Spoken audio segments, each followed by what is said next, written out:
Hello students, I hope you are having a productive day. My name is Ayushi and I will teach you mathematics. So आज हम class 12th में unit 4 vector and 3 dimensional geometry पढ़ेंगे और इसके अंदर हम chapter discuss करेंगे हमारा फर्स्ट चैप्टर वेक्टर, जिसको हम क्या कहते हैं, सदिश। तो चलिए स्टार्ट करते हैं। स्टूडेंट्स, आज हम स्टार्ट करेंगे अपनी वेक्टर की पार्ट 2 क्लास, जिसके अंदर हम जो भी हमने पार्ट 1 से सीखा था उसी के आगे हम बात करेंगे। जैसे कि आज की पहली हेडिंग होगी यूनिट वेक्टर इन ए डायरेक्शन। तो सबसे पहले हम अपनी हेडिंग बनाएंगे यूनिट वेक्टर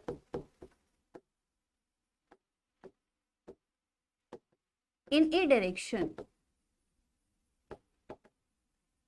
यूनिट वेक्टर अगर आपको याद हो तो क्या कहते हैं इसे, मात्रक सदिश। और मात्रक सदिश क्या था, यूनिट मींस इसका मैग्नीट्यूड क्या होगा, 1 होगा। यूनिट रिप्रेजेंट करते हैं 1 को, तो इट मींस अगर हम यूनिट वेक्टर की बात करेंगे तो यहाँ पर मैग्नीट्यूड 1 होगा और डायरेक्शन जो भी गिवन वेक्टर की होगी। तो ये बात तो हमने पहले भी क्लियर कर चुके हैं और इसका हम फॉर्मूला भी पढ़ चुके हैं। क्या था इसका फॉर्मूला, लेट अस सपोज कि हमारे पास ए वेक्टर है। इस ए वेक्टर के यूनिट वेक्टर को रिप्रेजेंट करने के लिए हम क्या करेंगे, यूनिट वेक्टर को हम करेंगे स्मॉल ए और ऊपर एक कैप। ये कैप ही क्या डिनोट करेगा, यूनिट वेक्टर को। जिसके भी ऊपर ये कैप लगा होगा तो आपको समझना है कि वो क्या रिप्रेजेंट करता है, यूनिट वेक्टर को करेगा। तो अगर हमारे पास ए वेक्टर था तो उसके लिए unit vector is A cap, okay. And यहां पर ए कैप का हमने फॉर्मूला पढ़ा हुआ था, क्या था, equals to A vector upon magnitude of A. ये बात हमने कर चुके थे। अगर आपको ये याद है तो अब चलते हैं आगे कि हमारे पास लेट अस सपोज कि 3D के अंदर x axis, y axis and z axis है। अगर यहाँ पर x, y, z है तो इनके अलोंग हम यूनिट वेक्टर लेते हैं। x के अलोंग लेंगे i कैप एंड y के अलोंग लेंगे j कैप एंड z के अलोंग लेंगे हम small k cap. It means कि x, y, z इन तीनों के अलोंग हमने यूनिट वेक्टर क्या लिए हैं, i, j एंड k। और यहाँ पर i, j और k के ऊपर हमने कैप लगाया है और ये कैप क्या डिनोट करता है, ये कैप डिनोट करता है हमारे यूनिट वेक्टर को। तो i एंड j k ये तीनों ही क्या है, यूनिट वेक्टर्स है। अगर यहाँ पर यूनिट वेक्टर है तो कोई भी अगर यूनिट वेक्टर शो करता है तो उसकी प्रॉपर्टी मैग्नीट्यूड 1 होना चाहिए। तो इस केस में भी हमारे पास जो आई कैप है उसका मैग्नीट्यूड क्या होगा, 1 होगा। मैग्नीट्यूड को किससे रिप्रेजेंट करते हैं, मॉडुलस से, राइट। तो मॉडुलस क्या हो गया, 1। इसी तरीके से आप कह सकते हैं जो जे का कैप है उसका मॉडुलस इज 1 एंड जो आपके पास के कैप का मॉडुलस होगा वो भी 1 होगा। तो मैग्नीट्यूड सेम है, क्या है, 1, बिकॉज यूनिट वेक्टर हमने बात की। तो यूनिट वेक्टर इन ए डायरेक्शन, यहां पर ये आई, जे और के, ये समझ में आया आपको, ऑल राइट। अब हम कहते हैं कि हमारे पास जो नेक्स्ट टर्म है सीखने के लिए most important, component of a vector. तो चलिए हेडिंग बनाते हैं कंपोनेंट ऑफ अ वेक्टर की।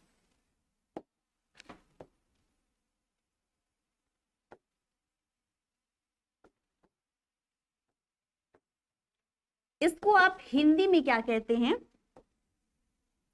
एक सदिश के घटक। देखिए component of a vector most important है, सबसे पहले यही हम बता दें।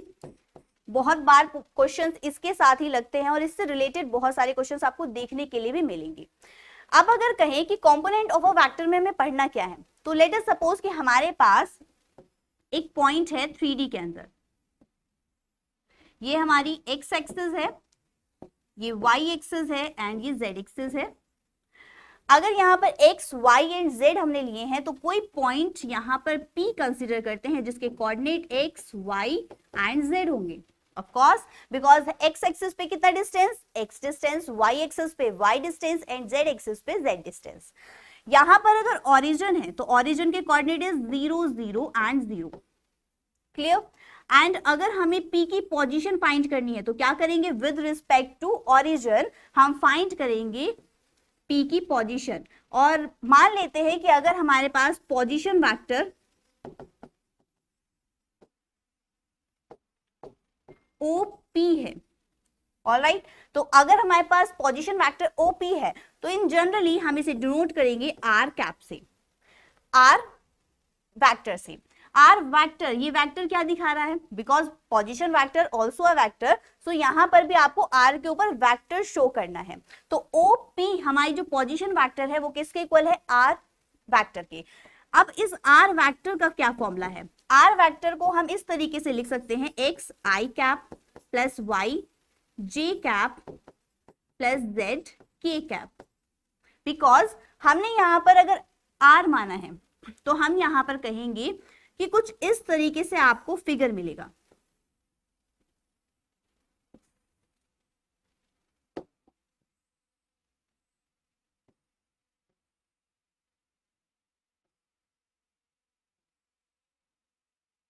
अगर हम कहें कि हमारे पास ये पॉइंट P यहां पर है, क्लियर, तो एक्स आई क्या होगा, इस एक्स एक्सिस के अलोंग हमारे पास मिलेगा x i cap, and y axis के अलोंग क्या मिलेगा हमें, इस वाई एक्सिस के अलोंग मिलेगा हमें y j cap, and z axis के अलोंग हमें मिलेगा जेड के कैप। क्लियर, तो यहां पर ये X I Y J and J K ये रिप्रेजेंट करते हैं आर वेक्टर को। अब इसके अंदर ये एक्स वाई एंड जेड ये क्या है, ये एक्स वाई जेड ये आपके दिखाते हैं scalar component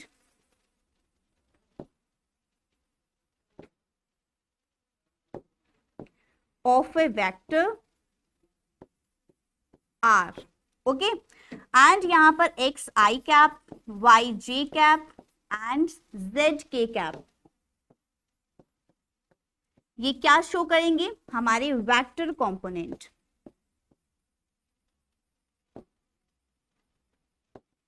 of a vector r. यहां पर हमने वर्ड यूज किया है स्केलर कंपोनेंट। स्केलर कंपोनेंट को आप हिंदी में कहते हैं अदिश घटक। इट मींस आर वेक्टर के क्या है, ये अदिश घटक है। अगर हमने वेक्टर कंपोनेंट यूज किया है तो आर वेक्टर के क्या होंगे, सदिश घटक। ऑलराइट, तो यहां पर x y z and x I Y J and j cap क्या शो कर रहे हैं ये आपको पता होना चाहिए।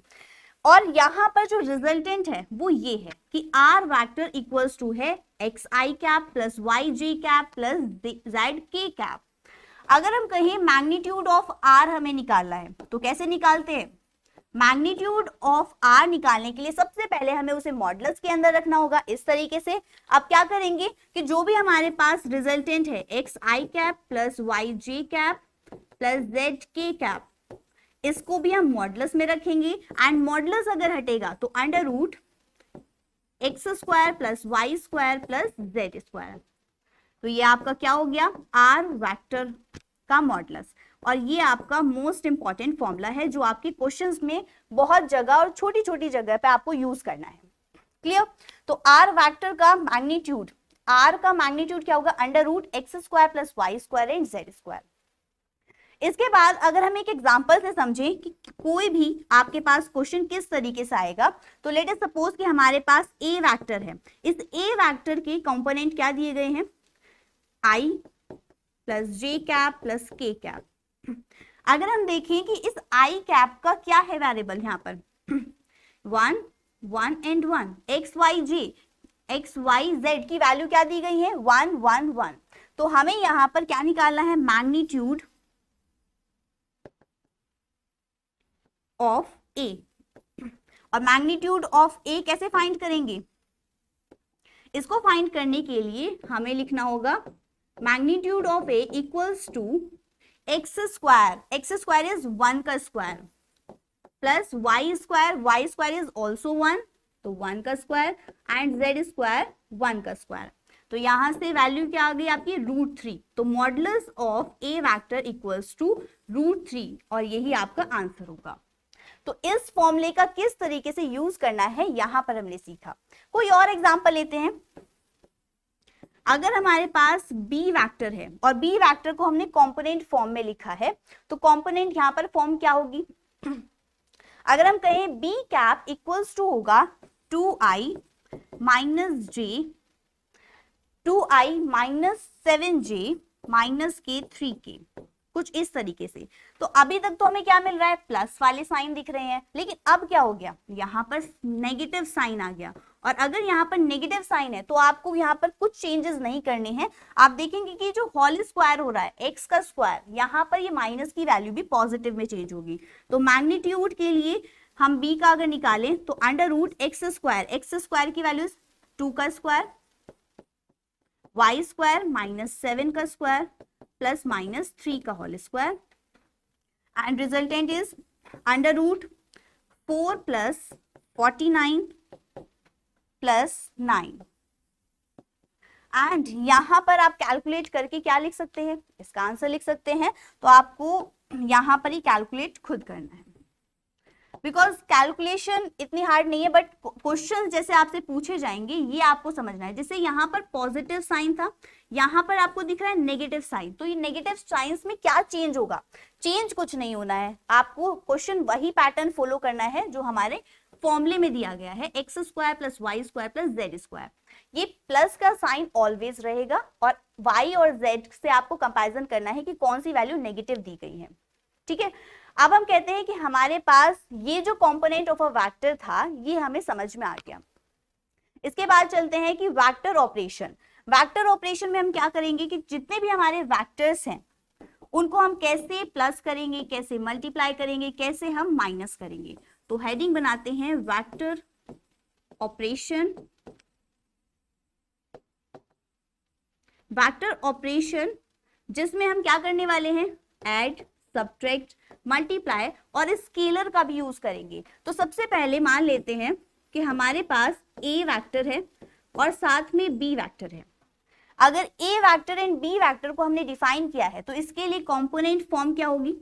ए वेक्टर के लिए कंपोनेंट फॉर्म होगी a1 i cap plus a2 j cap plus a3 k cap. ये क्या है? ये कंपोनेंट फॉर्म है जिसके अंदर हम क्या यूज करें? i, j and k। ठीक है, एंड यहां पर अगर हम कहें बी कैप क्या होगा, सॉरी बी वेक्टर क्या होगा, तो यहां पर लिखेंगे b1 i cap plus b2 j cap plus b3 k cap. अब इन दोनों वेक्टर्स को हमें क्या करना है? ऐड करना है सबसे पहले। तो फर्स्ट हमारी सिचुएशन बनेगी जब हम ऐड करेंगे, तो दोनों वेक्टर्स को कैसे ऐड करेंगे? A vector plus B vector equals to. अब यहाँ पर आप देख रहे हैं कि इन दोनों को ऐड करने के लिए हमें क्या कॉमन चीज दिख रही है? ये जो आई कैप है दोनों में कॉमन है, तो आई कैप को लेंगे कॉमन। अंदर क्या बचा? a1 plus b1। Similarly plus का साइन लगाएंगे, यहां पर हमें जे कैप दिख रहा है तो जे कैप को लेंगे कॉमन और अंदर की values is a2 plus b2 plus यहां पर हमें k दिखा है तो k common and a3 plus b3। अब हमने क्या किया? दो वेक्टर्स को ऐड किया जहां पर हमारा आई कैप, जे कैप एंड के कैप ऑलवेज कॉमन रहेंगे, ये बात आपको ध्यान रखनी है। सेकेंड इज कि अगर हम दोनों वेक्टर्स को सब्ट्रैक्ट करें तो ए वेक्टर माइनस के बी वेक्टर, प्रोसेस सेम है कि आपको क्या देखना है? यहाँ पर कॉमन है आई कैप, तो इसका मतलब हम यहाँ पर लेंगे आई कैप कॉमन एंड यहाँ पर a1 minus b1 J cap a2 minus b2 plus k cap a3 minus b3। Clear? अब हमने दो ऑपरेशन सक्सेसफुली किए। थर्ड हमारी मल्टीप्लीकेशन। अगर हम कोई दो वेक्टर्स की मल्टीप्लाई कर रहे हैं तो कैसे करते हैं? तो सबसे पहले हमें याद करना होगा कि हमारे पास एक इक्वल वेक्टर था। इक्वल वेक्टर की क्या प्रॉपर्टी थी कि अगर हमारे पास दो वेक्टर्स को हमें इक्वल दिखाना है, अगर दो वेक्टर्स को इक्वल दिखाना है तो उसके लिए मैग्नीट्यूड एंड डायरेक्शन। सो यहां पर हमें क्या करना होगा? इस कंडीशन को सेटिस्फाई कराने के लिए a1 equals to b1 show करना होगा, a2 equals to b2 and lastly a3 equals to b3। अगर आपके पास A4 होगा, A5 होगा, तो भी वो किसके इक्वल होंगे, B4 एंड B5 के। तो सिमिलरली हम यहाँ पर जो भी हमारे कंपोनेंट्स फॉर्म के यहाँ पर वेक्टर्स थे A1 B1 A2 B2 A3 B3, इनको हम इक्वल शो करेंगे, तभी हमारा कोई भी वेक्टर इक्वल कहला सकता है। क्लियर। अब हम कहते हैं फोर्थ, यहां पर हम क्या पढ़ेंगे, ऑपरेशन की हमारे पास कोई भी एक स्केलर ले लेते हैं लैम्डा। ये स्केलर है जिसको हमने लैम्डा कंसीडर किया है। तो ये लैम्डा अगर किसी वेक्टर से मल्टीप्लाई करे, तो वेक्टर ले रहे हैं, सपोज कर लीजिए ए वेक्टर, तो किस तरीके से लिखेंगे, लैम्डा ए वेक्टर अगर मल्टीप्लाई कर लेता है तो इक्वल्स टू होगा लैम्डा ए वेक्टर। क्लियर। तो यहां पर लैम्डा बाहर हो जाएगा और ए वेक्टर सिंगल रहेगा। ये बात आपको ध्यान रखनी, कोई भी वेक्टर अगर यहाँ पर क्वांटिटी दिखती है आपको, तो आप उसे लैम्डा स्केलर वैल्यूज अलग और वेक्टर्स वैल्यू अलग लिखेंगे। क्लियर। तो यहां पर हमने क्या देखा कि हमारे पास ये जो ए वेक्टर है, ये ए वेक्टर की वैल्यू क्या है, आपके पास A1 I cap, A2 J cap plus A3 K cap. तो यहां पर हम इसे लिख सकते हैं कि कुछ इस तरीके से दिखेगा कि लैम्डा, इसकी वैल्यू रखेंगे A1 I cap plus A2 J cap plus A3 K cap. और अगर यहां पर लैम्डा मल्टीप्लाई कर रहा है तो लैम्डा किससे मल्टीप्लाई करेगा, A1 से, I cap as it is, lambda A2 J cap as it is and lambda A3 K cap as it is. Clear. तो यहां पर लैम्डा A की वैल्यू क्या आ गई हमारे पास, दिस वन। यहां पर मॉडुलस हटा देंगे, बिकॉज मॉडुलस क्या शो करता है, हमारी मैग्नीट्यूड को, और हम क्या कर रहे हैं, स्केलर वैल्यूज की वेक्टर से मल्टीप्लाई कर रहे हैं, तो यहां पर हम लैम्डा का यूज नहीं करेंगे। ठीक है। तो ये हमारे लैम्डा ए वेक्टर की वैल्यू आ गई। अब हम कहते हैं कि हमारे पास अगर ऑपरेशंस हैं तो कुछ इंपॉर्टेंट रिजल्ट्स भी हैं जिन्हें हमें याद रखना है बहुत अच्छे से, जिससे कि हमारे क्वेश्चंस के अंदर कोई भी प्रॉब्लम ना हो पाए। तो इंपॉर्टेंट रिजल्ट्स में हम कहेंगे कि अगर कोई भी वेक्टर है, ठीक है, तो कोई भी अगर वेक्टर है वो डिस्ट्रीब्यूशन लॉ को भी फॉलो करता है। डिस्ट्रीब्यूशन लॉ आई होप आपको याद होगा, क्या होता है कि हमारे पास a into b plus c है, तो हम लिख सकते हैं a into b plus a into c, this one. यहां पर अगर a into b plus c है तो कैसे लिखते हैं डिस्ट्रीब्यूशन में, a into b plus a into c. अगर ये डिस्ट्रीब्यूशन लॉ है तो हम यहाँ पर वेक्टर्स के अंदर कैसे लगाएंगे, लेट अस सपोज कि हमारे पास k है and a vector plus b vector, ये दो वेक्टर्स हैं और ये दो वेक्टर्स से हमारी k की मल्टीप्लाई होनी है, तो कैसे डिस्ट्रीब्यूशन लॉ फॉलो होगा, k a vector plus k b vector. Clear. Second important result, अगर हमारे पास k a vector plus m a vector इस तरीके की सिचुएशन बनेगी, तो क्या करना है इस सिचुएशन में, हम कहेंगे k प्लस m को हम लेंगे एक साथ और ये जो कॉमन वेक्टर है a वेक्टर, इसको हम ले लेंगे एक साइड। थर्ड इंपॉर्टेंट रिजल्ट कि अगर आपके पास कुछ इस तरीके की मल्टीप्लाई दिखती है, k bracket a m equals to, आप लिख सकते हैं k m a vector. Clear. तो के एम, ये जो दो वैल्यूज हैं ये एक साथ मल्टीप्लाई कर लेंगे और जो वेक्टर वाली है वो अलग से करेगी। तो ये इंपॉर्टेंट रिजल्ट्स आपको समझ में आए कि हमारे पास किस तरीके की सिचुएशंस बन सकती हैं, और ये आपकी सारी चीजें कहां पर यूज होंगी, क्वेश्चंस के अंदर, जब आप क्वेश्चंस ट्राई करेंगे। नेक्स्ट चीज छोटी सी समझते हैं कि हमारे पास कोलिनियर वेक्टर्स क्या होते हैं। ये हम पहले भी पढ़ चुके हैं, बट यहाँ पर एक कॉन्सेप्ट मुझे आपको बताना है कोलिनियर वेक्टर्स का। तो कोलिनियर वेक्टर जिसे हम संरेख सदिश कहते हैं, संरेख सदिश के अंदर आपको याद होगा हम क्या कहते हैं कि मैग्नीट्यूड चाहे कुछ भी हो, बट दोनों वेक्टर्स कैसे होने चाहिए, पैरेलल होने चाहिए। जिसका हमने एग्जांपल लिया था कि अगर हमारे पास ए वेक्टर है एंड बी वेक्टर है तो वो कुछ इस तरीके से दिख सकते हैं, दोनों पैरेलल है बट मैग्नीट्यूड चेंज है, मैग्नीट्यूड सेम हो या ना हो कोई फर्क नहीं पड़ता, बट डायरेक्शन एंड उनकी जो वेक्टर है दोनों पैरेलल होने चाहिए। क्लियर। तो कोलिनियर वेक्टर से रिलेटेड अगर कोई क्वेश्चन लगता है आपका तो वो किस तरीके से लगेगा, उसके लिए आपको एक सिचुएशन याद रखनी है जिससे आप सॉल्व कर सकते हैं कि b vector equals to lambda a vector. क्या किया है कि लेट अस सपोज कि हमारे पास दो वेक्टर्स हैं, ए वेक्टर एंड बी वेक्टर, और ए वेक्टर जो है वो किसी लेमडा स्केलर वैल्यू से मल्टीप्लाई कर लेता है। तो स्केलर वैल्यू से भले ही वो मल्टीप्लाई कर ले, लेकिन वो ऑलवेज किसके इक्वल होगा, बी वेक्टर की। इस केस में देखिए, अगर यहाँ पर ये बी वेक्टर था और ये ए वेक्टर है, तो अगर बी वेक्टर कोई लेंथ यहाँ पर हम सपोज कर लेते हैं, तो जो ए वेक्टर की लेंथ होगी वो यहाँ पर चाहे कुछ भी हो बट रिजल्टेंट इक्वल रहेंगे, क्योंकि ये दोनों क्या है, एक दूसरे के पैरेलल हैं। तो इस केस में हमारे पास जो कोलिनियर है वो वेक्टर फॉलो होता है। क्लियर। अब हम कहते हैं कि हमारे पास एग्जाम्पल क्या होगा, तो शो दैट द वेक्टर, यहां पर दो वेक्टर्स मानेंगे जो a और b का काम करेंगे। तो वेक्टर्स हमें लेने हैं 2i minus 3j plus 4k, ये हो गया एक वेक्टर हमारा। Second is 2i minus 3j plus 4k and minus 4i plus 6j and minus के 8k।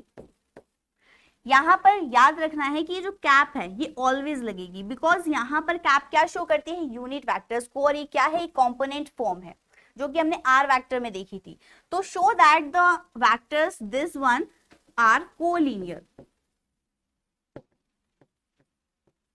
अब इस कोलिनियर की कंडीशन क्या है, अभी हमने पढ़ी कि बी वेक्टर इक्वल होगा हमारे लेमडा ए वेक्टर की। अगर ये कंडीशन है तो सबसे पहले हमें सपोज करना पड़ेगा ये हमारे पास क्या है, ये ए वेक्टर है, ये हमारे पास एक बी वेक्टर है। अब हम बात करते हैं बी वेक्टर की। बी वेक्टर क्या है, माइनस के 4i cap plus 6j cap minus 8k cap. यहां से अगर 2 कॉमन ले माइनस का, तो क्या होगा 2i कैप प्लस 3 माइनस के 3j cap plus 4k cap. ठीक है।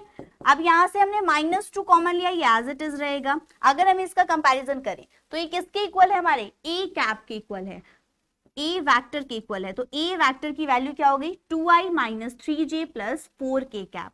और हमने यहाँ पर देखा ये जो बी वेक्टर था ये किसके बराबर हो गया, -2 ए वेक्टर के, और ये -2 किसकी वैल्यू है, लेमडा की। तो लेमडा चाहे यहाँ पर कुछ भी हो, यहाँ पर आपको याद रखना है कि लेमडा की वैल्यू नॉन जीरो स्केलर होनी चाहिए। ठीक है। अगर यहाँ पर नॉन जीरो स्केलर मिलती है तो हम कहेंगे ये कंडीशन ऑलवेज सेटिस्फाई होगी। क्लियर। तो हमारे पास यहाँ पर लेमडा की वैल्यू क्या है, -2, तो ये 0 के इक्वल है नहीं है, तो हम कह सकते हैं कि b vector equals to -2 a vector होगा। क्लियर। और यही आपका आंसर है। अब हमने कोलिनियर वेक्टर से रिलेटेड भी क्वेश्चन समझे। अब हम कहते हैं कि हमारे पास वेक्टर जॉइनिंग 2 पॉइंट्स कैसे होगा, कि हमारे पास अगर 2 पॉइंट्स हैं उनको मिलाने वाला वेक्टर को हमें कैसे फाइंड करना है। तो सबसे पहले हेडिंग क्रिएट करते हैं, vector joining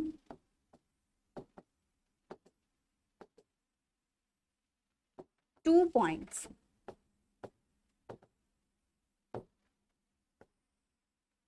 vector joining 2 points के अंदर हम क्या कहेंगे, दो बिंदुओं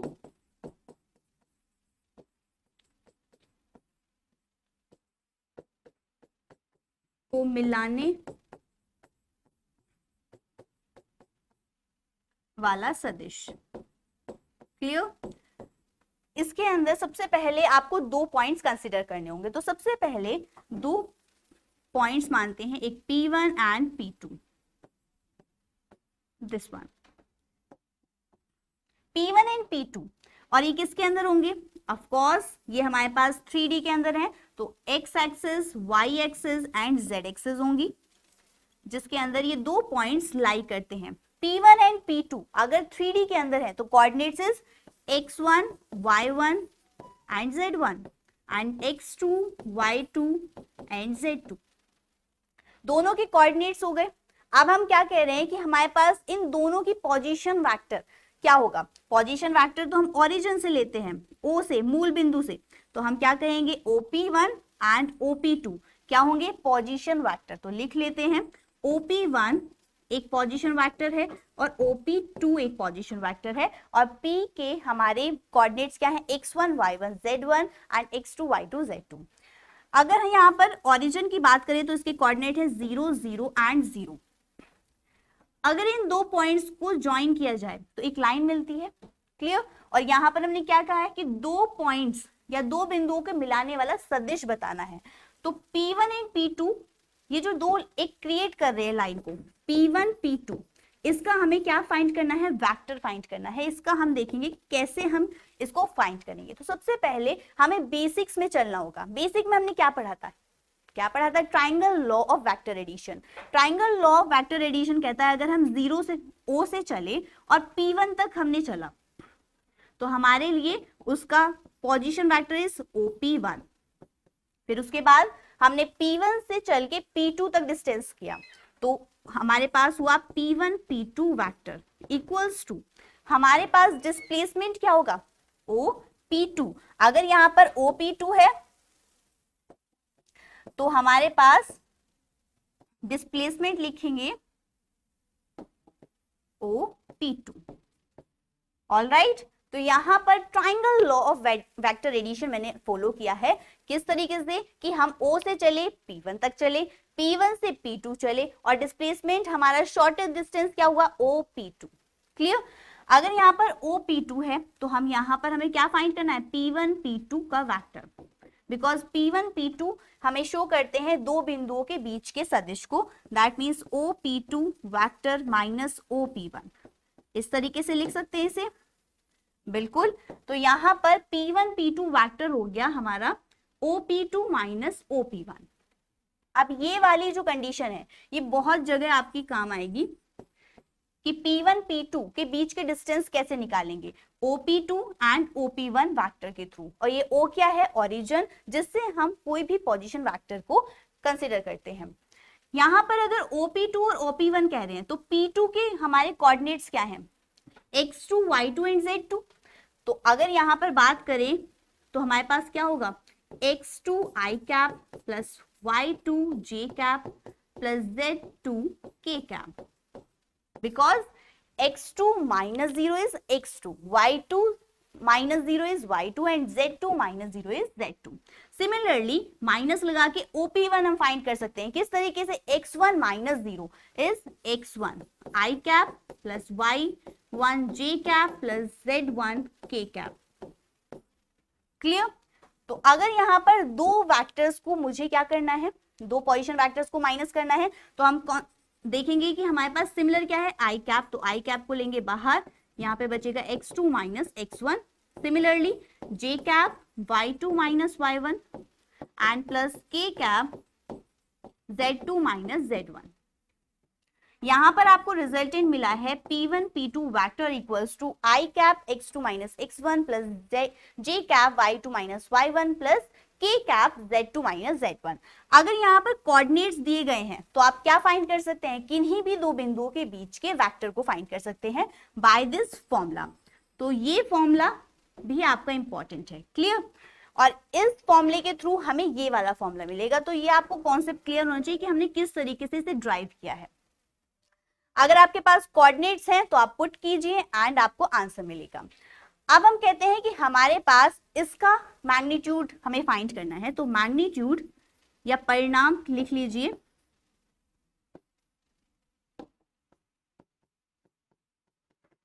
किसका परिणाम, P1 P2 का, under root x2 minus x1 का whole square plus y2 minus y1 का whole square plus z2 minus z1 का होल स्क्वायर। ये आपका निकल गया मैग्नीट्यूड। तो मैग्नीट्यूड किसी का भी कैसे निकलता है, i कैप के मल्टीप्लाई में जो भी है x उसकी होल स्क्वायर, j कैप के मल्टीप्लाई में जो भी y है उसका स्क्वायर एंड k कैप की जो भी मल्टीप्लाई में दिया हुआ है उस z का स्क्वायर। यहाँ पर हमने P1 P2 का क्या निकाल लिया, मॉडुलस, इट मींस मैग्नीट्यूड, परिणाम आपने फाइंड कर लिया। अब हम कहते हैं कि हमारे पास एक नई टर्म है, क्या है वो, सेक्शन फॉर्मूला,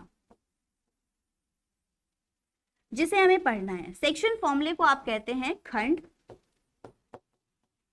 सूत्र, और इसके अंदर सेक्शन फॉर्मूला, नाम से पता चल रहा है कि हमारे पास क्या होगा। लेट अस सपोज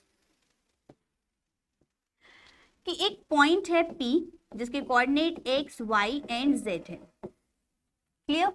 और यहां पर एक पॉइंट है हमारे पास Q, इसके भी कुछ कोऑर्डिनेट्स होंगे। मान लेते हैं अगर ये x1, y1, z1 है तो ये x2, y2 एंड z2 है। अब हम कह रहे हैं कि इसकी पोजीशन वेक्टर कैसे फाइंड होगा, OP एंड OQ के थ्रू।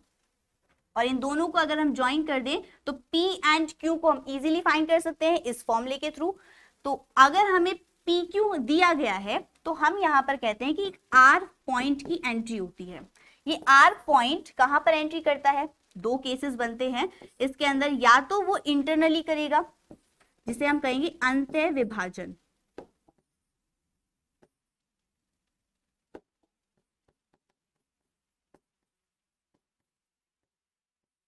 या फिर वो करेगा बाह्य विभाजन। अंतः विभाजन को क्या कहेंगे, internally divide and externally divide. अगर ये इंटरनली करता है तो फर्स्ट हमारी टर्म बनती है भाई अंतः विभाजन के लिए,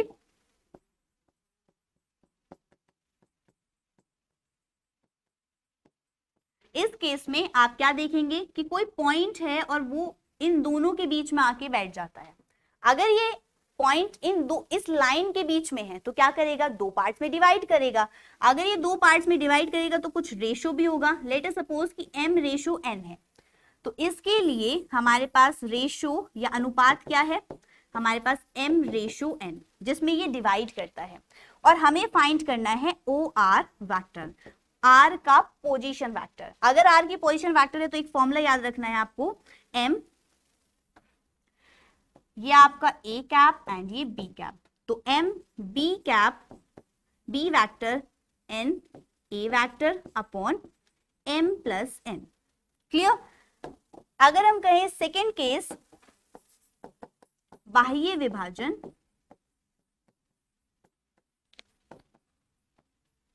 बाह्य विभाजन के लिए रेशो क्या होगा, सेम रहेगा m/n, बट यहां पर आपको फिगर थोड़ा सा चेंज मिलेगा।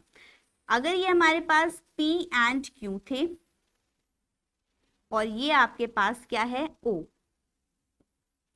तो हमने यहां पर क्या माना है कि हमारे पास m/n डिवाइड करता है, बट लेकिन यहां पर हम एक्सटर्नली बात कर रहे हैं। तो लेट अस सपोज कि हमने ये जो PQ लाइन थी थोड़ी सी बढ़ा दी, बढ़ाने पर कोई पॉइंट R यहां पर आकर इसे इंटरसेक्ट करता है।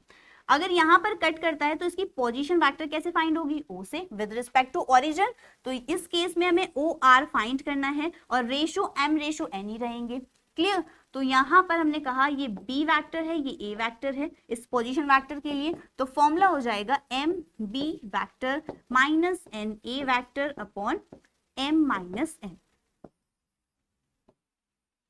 क्लियर। तो दोनों के लिए आपको अलग अलग फॉर्मूले याद रखने हैं, बट डिफिकल्ट नहीं है। आपको जहां पे प्लस था वहां पर क्या करना है, माइनस, बिकॉज यहां पर R जो है वो एक्सटर्नल डिवाइड करता है और वहां पर इंटरनली डिवाइड करता है। तो अंतः विभाजन एंड बाह्य विभाजन के लिए जो सूत्र हैं, जो फॉर्मूले हैं, वो क्या है, ये वाले जो आपको याद रखने हैं, जो क्वेश्चंस में आपसे पूछे जाएंगे। तो चलिए यहाँ पर आपको सब कुछ क्लियर है, तो अब क्वेश्चंस ट्राई करते हैं। सबसे पहला क्वेश्चन आता है कि हमारे पास वेक्टर दिया गया है और कहा गया है कि अनुदिश 3 इकाई लंबाई का सदिश ज्ञात करना है। तो सबसे पहले हमारे पास जो वेक्टर है वो क्या है, i cap minus 2j cap plus 2k cap.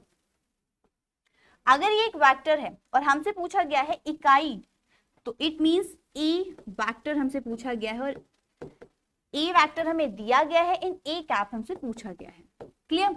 अगर a कैप पूछा गया है तो a कैप का फॉर्मूला क्या था, जल्दी से रिवाइज कीजिए कि a vector upon magnitude of a। a vector हमारे पास है और इसको निकालना तो हम जानते ही हैं। तो a कैप हमसे जो पूछा गया है इसमें एक टर्म ऐड की है कि 3 इकाई लंबाई का, ये जो 3 इकाई लंबाई कहा है इसका मतलब हमसे पूछ लिया गया है 3a कैप। इट मींस कि a कैप का फॉर्मूला सेम रहेगा बट 3 की हम मल्टीप्लाई करेंगे। तो सबसे पहले a कैप की वैल्यू रखते हैं। a कैप की value is i cap minus 2j cap plus 2k cap. ठीक है, और ये 3 बाहर रहेगा upon magnitude of a, magnitude of a is under root x का स्क्वायर, x इज 1 का स्क्वायर, y का स्क्वायर इज 4 प्लस z का स्क्वायर इज ऑल्सो 4। तो यहाँ पर आ गया आपके पास i cap minus 2j cap plus 2k cap upon under root 8 plus 1 is 9 and 3 से 3 कैंसिल होगा, तो resultant is i cap minus 2j cap plus 2k cap. तो ये क्या है आपके पास a कैप। क्लियर, तो ये हमने फाइंड कर दिया। चलिए नेक्स्ट क्वेश्चन ट्राई करते हैं। तो स्टूडेंट्स हमारे पास ये नेक्स्ट क्वेश्चन है जिसमें कहा गया है कि बिंदु P और Q के कोऑर्डिनेट्स आपको दिए गए हैं और इनके बीच की आपको डिस्टेंस फाइंड करनी है। तो कैसे करेंगे, अगर हमारे पास P है, P के कोऑर्डिनेट इज 1 -3 4 एंड Q के कोऑर्डिनेट्स हैं आपके पास -4 1 एंड 2। अगर दोनों के बीच में डिस्टेंस फाइंड करना है तो क्या करना है, PQ वेक्टर का मॉडुलस हमें फाइंड करना है। कैसे करते हैं, सबसे पहले हमें चाहिए OP वेक्टर, बिकॉज P का पोजीशन वेक्टर किसके रिस्पेक्ट में करते हैं, ओरिजिन के रिस्पेक्ट में हम फाइंड करेंगे। तो OP वेक्टर इक्वल्स टू क्या होगा आपके पास 1 i cap minus 3 j cap plus 4 k cap. Similarly अगर हम Q का पोजीशन वेक्टर फाइंड करें तो OQ वेक्टर फाइंड करेंगे, तो -4 i cap plus j cap plus 2k cap. And last हमें क्या फाइंड करना है, इसका मॉडुलस। तो PQ हमें सबसे पहले पता होना चाहिए। तो PQ की वैल्यू क्या होगी, OQ vector minus OP, it means OQ vector minus OP vector. And OQ की वैल्यू क्या है लिखेंगे, एंड सिमिलरली आप यहां पर माइनस लगा के OP वेक्टर की वैल्यू लिखेंगे, ये वाली।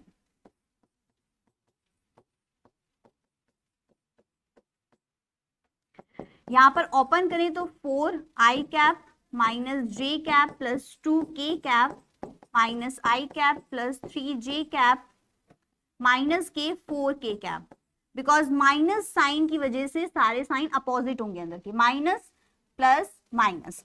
ओके, तो i वाले जो हमारी i कैप वाले हैं उन्हें देखते हैं, तो -4 and -1 it is minus i cap 5 i cap. And j की वैल्यूज को देखिए, तो j की वैल्यूज होती है +4 j cap and 2k and -2 it is -2k cap. अब करना क्या है, PQ वेक्टर का मॉडुलस फाइंड करना है। और कैसे करते हैं, हमारे पास under root x square plus y square and z square है। तो x की वैल्यू इज -5, y की वैल्यू 4 एंड z की वैल्यू -2। -5 का होल स्क्वायर प्लस 4 का होल स्क्वायर प्लस -2 का whole square and 25 plus 16 plus 4, यहां से वैल्यू आ गई आपकी 45 एंड 3√5। ओके, और ये आपका है आंसर। तो हमें क्या फाइंड करना था, दोनों के बीच का डिस्टेंस। तो सबसे पहले PQ फाइंड करेंगे उसका वेक्टर, और फिर लास्ट में हमें उसका मॉडुलस फाइंड करना है, तभी आपके बीच का डिस्टेंस निकलेगा। बिकॉज अगर ये दो वेक्टर्स हैं तो इनके बीच का जो मैग्नीट्यूड है यही तो शो करेगा डिस्टेंस को। चलिए, जिसमें आपको दो वेक्टर्स दिए गए हैं A एंड B और इनकी वैल्यूज दी गई हैं। तो सबसे पहले आपको फाइंड करना है इनका add, subtract and unit vector. तो सबसे पहले ऐड करते हैं। A vector is 2i cap plus 2j cap minus 5k cap. B vector is 2i cap plus j cap plus 3k cap. First हमसे पूछा गया है दोनों वेक्टर्स का ऐड। तो दोनों वेक्टर्स के ऐड में क्या करेंगे, i कैप तो कॉमन है तो इसे लेंगे बाहर, और 2 + 2 इज 4। j कैप कॉमन है, 2 + 1 इज 3 एंड k कैप आपका कॉमन है, -5 + 3 इट इज -2। तो resultant is 4i cap plus 3j cap minus के 2k कैप। अब इतना काम करने के बाद पूछा गया है कि अनुदिश मात्रक सदिश निकालिए। तो यूनिट वेक्टर इन्हीं के अलॉन्ग निकालना है। तो लिखेंगे a vector plus b vector के अनुदिश मात्रक सदिश। क्या होगा कि हमारे पास इसका फॉर्मूला है, अगर ये ए कैप बी कैप था दैट मीन्स हमारे पास ए वेक्टर होगा, जो भी ये रिजल्टेंट है इसको हम मान लेते हैं कि कैपिटल ए वेक्टर है। तो कैपिटल ए वेक्टर हमारे पास क्या है, 4i plus 3j minus 2k। Clear. Upon में क्या आएगा, अपॉन में आएगा इसका मैग्नीट्यूड, और मैग्नीट्यूड कैसे निकलता है, अंडर रूट एक्स का स्क्वायर, एक्स क्या है 4, तो 16 प्लस 9 प्लस 4, एंड यहाँ पर value is 4i cap plus 3j cap minus 2k cap upon 16 plus 4 is 20 and under root 29, और यही आपका आंसर है फर्स्ट। सेकेंड के लिए आपको कहा गया सब्ट्रैक्ट कीजिए, तो a vector minus b vector करना है, दोनों में क्या करना है माइनस, तो i कैप सिमिलर रहेगा सेम, 2 में से 2 गया 0 plus j cap 2 minus 1 is 1 plus k cap, अब क्या करेंगे दोनों subtract, minus 5 minus 3 is minus 8, तो वैल्यू इज j माइनस के 8 k कैप, एंड हमें निकालना है इसके अलोंग यूनिट वेक्टर, तो a vector minus b vector के अनुदिश मात्रक सदिश कैसे फाइंड होगा।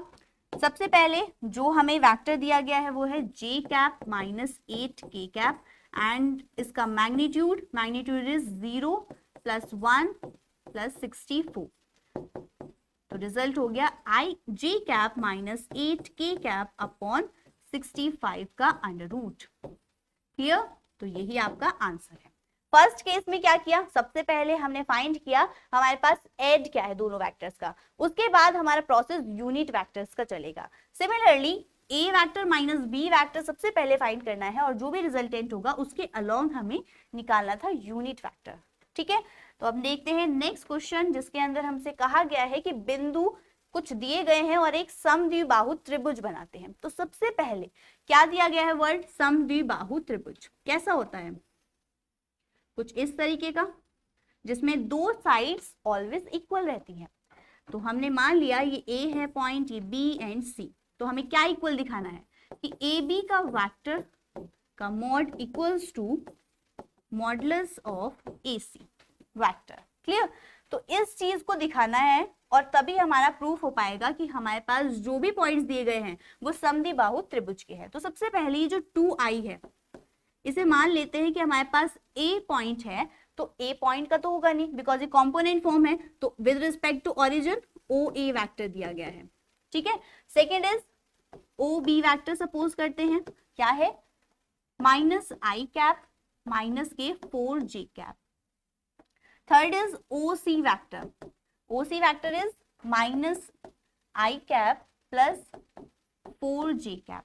क्लियर, तो ये जो तीन चीजें हमें दी गई हैं इनकी हेल्प लेंगे। तो यहाँ पर हमने क्या लिखा है AB वेक्टर, AB वेक्टर कैसे फाइंड होगा, AB वेक्टर हमारा फाइंड होता है दो बिंदुओं के बीच की दूरी कैसे निकालेंगे, दो बिंदुओं के बीच के वेक्टर, इट मीन सदिश कैसे फाइंड करेंगे, OB vector minus OA vector, और यहाँ पर OB वेक्टर क्या है ये वाला, तो minus i cap minus 4j cap, इसकी वैल्यू पुट करेंगे, माइनस लगाएंगे bracket, OA is 2i cap, simplify करेंगे तो minus i cap minus 4j cap minus 2i cap, तो minus 3i minus 4j। A b हमारा फाइंड हो गया, लेकिन हमें चाहिए ए बी का मॉडुलस। देन क्या होगा फॉर्मूला, मॉडुलस होता है अंडर रूट एक्स का स्क्वायर प्लस वाई का स्क्वायर प्लस जेड का स्क्वायर। तो यहाँ पर एक्स की वैल्यू इज माइनस 3 का स्क्वायर प्लस माइनस 4 का स्क्वायर और आगे 0 का स्क्वायर, तो under root 9 plus 16 it is under root 25 is 5। अब हम कहेंगे कि हमारे पास अगर यहाँ पर 5 आती है वैल्यू, तो अब हमें चेक करना है AC के लिए, तो AC वेक्टर कैसे फाइंड करेंगे, OC vector minus OA vector. Clear, और OC वेक्टर की value is minus i cap plus 4j cap minus के 2i कैप, तो माइनस 3i प्लस 4j। अब यहाँ पर हमें क्या दिख रहा है, यहाँ पर माइनस था यहाँ पर प्लस है, क्या इससे इफेक्ट पड़ेगा, चेक करते हैं कि अगर हमारा इसका मॉडुलस सेम आता है तो दोनों क्या होंगे ये तीनों पॉइंट्स समद्विबाहु त्रिभुज के होंगे। तो AC का modulus equals to minus under root यहाँ पर -3 का होल स्क्वायर प्लस 4 का whole square plus 0, it is 9 + 16 and similarly 25 बैठा एंड 5। तो यहाँ पर भी हमारी वैल्यू इज 5 मात्रक, 5 यूनिट। तो इसकी वैल्यू भी 5 है और इसकी वैल्यू भी 5 है, दोनों की वैल्यू अगर 5 है तो क्या होंगे, क्या लिखेंगे, दिए गए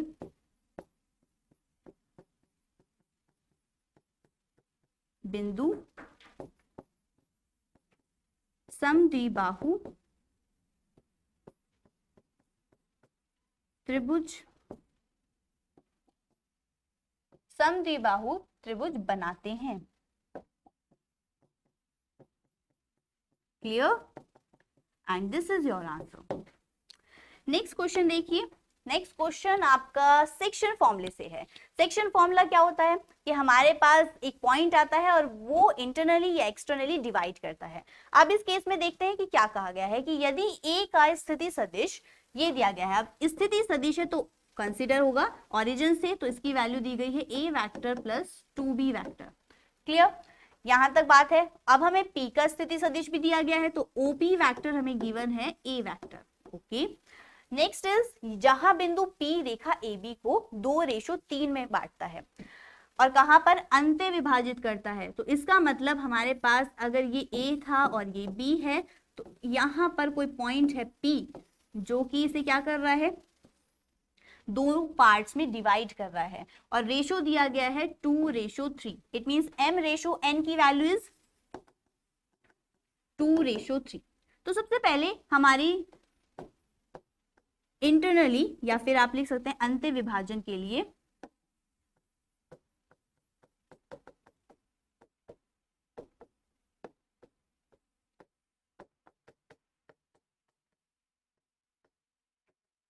क्या है फॉर्मूला आपका कि हमारे पास जो भी वैल्यू होगी, हमारे पास OP है, इसके लिए P पॉइंट है तो उसका position vector OP equals to m OB vector plus n OA vector upon क्या है यहाँ पर m प्लस n। अब देखिए क्या दिया गया था OA, अब OA क्या है ये वाला, तो इसकी वैल्यू है a vector plus 2b vector. OP की वैल्यू इज a वेक्टर और OB को आपको फाइंड करना है B का स्थिति सदिश। तो B का स्थिति सदिश फाइंड करने के लिए OB को एज इट इज लिखेंगे, OB वेक्टर हमें फाइंड करना है।